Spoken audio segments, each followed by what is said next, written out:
Salam sejahtera untuk kita semua. Perkenalkan, saya Olivia dari Universitas Internasional Batam. Pada kesempatan ini, saya akan mempresentasikan hasil penelitian saya untuk memenuhi penilaian UAS mata kuliah metodologi penelitian. Judul penelitian saya adalah pengaruh struktur kepemilikan terhadap manajemen laba. Berikut merupakan model dari penelitian ini. Terdapat 7 hipotesis, yaitu yang pertama, kepemilikan keluarga berhubungan signifikan positif pada manajemen laba. Hipotesis kedua, kepemilikan institusional berhubungan signifikan negatif pada manajemen laba. Hipotesis tiga, kepemilikan blockholder tidak berhubungan signifikan pada manajemen laba. Hipotesis 4, kepemilikan asing berhubungan signifikan positif pada manajemen laba. Hipotesis 5, kepemilikan manajerial berhubungan signifikan negatif pada manajemen laba. Hipotesis 6, kepemilikan individu berhubungan signifikan negatif pada manajemen laba. Dan yang terakhir, hipotesis 7, kepemilikan pemerintah berhubungan signifikan positif pada manajemen laba. Tujuan dari penelitian ini dikelompokkan pada penelitian dasar atau murni, di mana penelitian ini menghasilkan berbagai macam pengetahuan dengan mencoba memahami bagaimana penyelesaian masalah yang sedang terjadi. Penelitian dasar dapat membangun teori berdasarkan hasil penelitian. Teori-teori yang dihasilkan kemudian menjadi dasar untuk studi lebih lanjut tentang banyak aspek fenomena dan diharapkan mampu membantu dalam pengembangan teori. Populasi dari penelitian ini adalah perusahaan non-finansial yang terdaftar di Bursa Efek Indonesia, di mana total perusahaannya ada 622. Lalu setelah disaring, terdapat beberapa perusahaan yang tidak memenuhi kriteria, seperti laporan tahunannya tidak lengkap dan tidak mengelompokkan struktur kepemilikannya dalam laporan tahunannya, sehingga menghasilkan 408 perusahaan. Lalu diobservasi dalam 4 periode, ya, periode 4 tahun yaitu 2016 sampai 2019, sehingga jika dikali maka mendapatkan total data 1.632. Uji model regresinya adalah fixed effect model, di mana nanti akan dijelaskan lebih lanjut saat analisis hasil pengujian. Pemilihan model terbaiknya akan diuji dengan uji Chow dan uji Hausman, dan hasilnya akan memakai pola fixed effect model. Selanjutnya, statistik deskriptif. Statistik deskriptif itu merupakan statistika yang memberikan deskriptif informasi tentang sekumpulan data yang dilihat dari minimum, maksimum, rata-rata atau mean, dan standar deviasinya. Di sini saya baru berhasil menguji data sebanyak 596. Dapat dilihat nilai minimum dan maksimum yang dihasilkan. Bahwa minimumnya ada yang kepemilikannya hanya 0% dan maksimumnya ada yang mencapai 100% dalam kepemilikan perusahaannya. Dilihat dari rata-rata bahwa kita bisa lihat ya, dari total 596 data, kepemilikan keluarganya itu ada 7%, institusional ada 54%, kepemilikan blockholder itu ada 37%, kepemilikan manajerial itu ada 7%, kepemilikan asing 29%, kepemilikan individu 26%, kepemilikan pemerintah 3%, dan sisanya adalah variabel kontrol seperti leverage, ukuran perusahaan, ROI, dan pertumbuhan perusahaan. Lalu kita lihat standar deviasi. Standar deviasi dari semua variabel independen menunjukkan bahwa data dari variabel-variabel ini memiliki variasi yang tinggi, karena persentase standar deviasi terhadap rata-rata melebihi 33%. Selanjutnya kita uji regresi panel. Kita uji Chow sama uji Hausman ya. Yang pertama kita uji Chow dulu. Kalau uji Chow kita lihat di baris cross section chi-square dan kolom probabilitas. Dia hasilnya 0,0.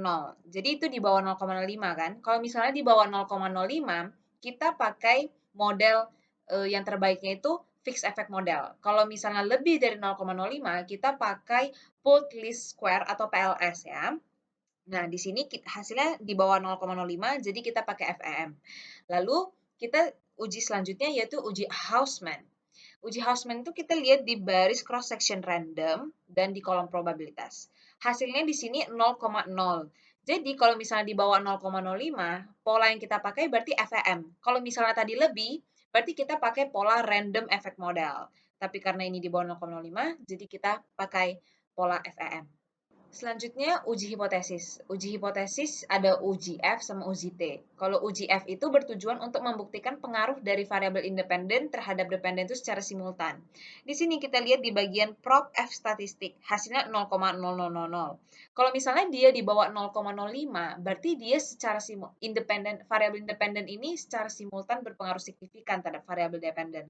Kalau misalnya lebih dari 0,05, berarti variabel independen itu secara simultan tidak tidak berpengaruh signifikan terhadap variabel dependen. Di sini hasilnya 0,000, di bawah 0,05, berarti variabel independen keseluruhan struktur kepemilikan semuanya itu secara simultan berpengaruh signifikan terhadap variabel dependen yaitu manajemen laba.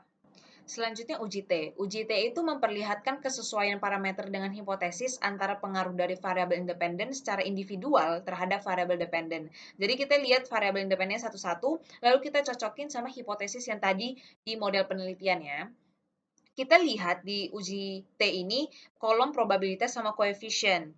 Kalau misalnya probabilitasnya di atas 0,05, berarti dia itu tidak signifikan variabel independennya terhadap dependennya. Di sini kita lihat yang di atas 0,05 itu banyak, dan kita lihat ya yang di bawah 0,05 itu hanya kepemilikan manajerial. Jadi kesimpulan itu tidak signifikan, hanya manajerial yang signifikan. Untuk kita tentuin positif negatifnya, kita lihat di kolom koefisien.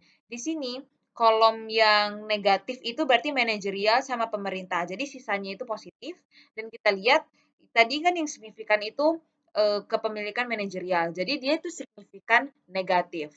Nah, setelah itu kita cocokkan sama hipotesis tadi. Di mana hipotesis pertama kita bilang keluarga itu punya hubungan signifikan positif. Tapi di hasil penelitian, dia itu tidak signifikan. Berarti hipotesis pertama itu tidak terbukti dalam penelitian kita. Lalu, hipotesis kedua, kita punya institusional berhubungan signifikan negatif. Tapi hasil penelitian tidak signifikan, berarti hipotesis 2 tidak terbukti. Hipotesis 3, kepemilikan blockholder tidak berhubungan signifikan terhadap manajemen laba. Hasil dari penelitian ini juga tidak signifikan, berarti hipotesis ketiga ini diterima. Lalu hipotesis 4 yaitu kepemilikan asing berhubungan signifikan positif pada manajemen laba. Di sini hasilnya tidak signifikan, berarti hipotesis 4 tidak terbukti. Hipotesis 5, kepemilikan manajerial signifikan negatif terhadap manajemen laba. Sesuai dengan hasil penelitian, itu kesimpulannya signifikan negatif sehingga terbukti hipotesis 5 ini yaitu kepemilikan manajerial. Hipotesis 6, kepemilikan individu berhubungan signifikan negatif terhadap manajemen laba. Di sini individu hasilnya tidak signifikan, jadi hipotesis 6 tidak terbukti. Hipotesis terakhir, H7, kepemilikan pemerintah punya signifikan positif pada manajemen laba, dan hasilnya di sini tidak signifikan, berarti hipotesisnya tidak terbukti. Jadi di sini yang terbukti itu ada dua, yaitu hipotesis 3 dan 5, yaitu kepemilikan blockholder yang tidak mempunyai hubungan signifikan pada manajemen laba, dan hipotesis 5, kepemilikan manajerial punya hubungan signifikan negatif pada manajemen laba. Sisanya semua variabelnya tidak memiliki hubungan signifikan pada manajemen laba. Sekian dari presentasi saya, terima kasih.